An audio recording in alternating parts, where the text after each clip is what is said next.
top 5 des choses que vous ne connaissez pas sur la M346. Et je vais y aller crescendo parce que je vous ai dégoté des infos les gars. Bon, allez, on commence tout de suite avec l'info la plus connue, le cache culbuteur est en magnésium. C'est plus léger que les cache culbuteurs en alu qui étaient montés sur les M3 et 36 et c'était un matériau qu'on trouvait surtout dans le domaine de la compétition.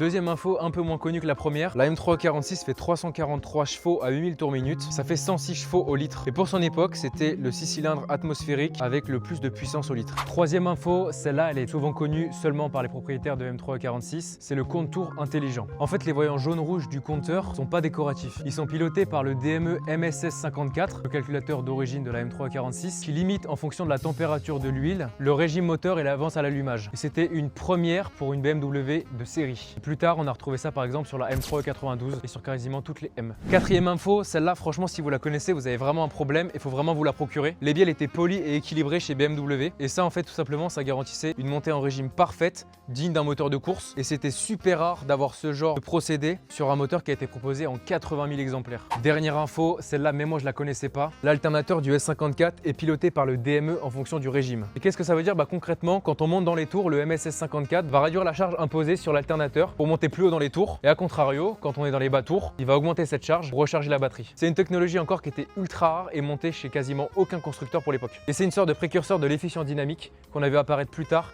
sur les prochaines BMW en 2007. Donc j'espère que ces infos là vous auront plu, n'hésitez pas à me suivre sur TikTok, sur Insta et sur YouTube et on se retrouve pour des prochaines anecdotes.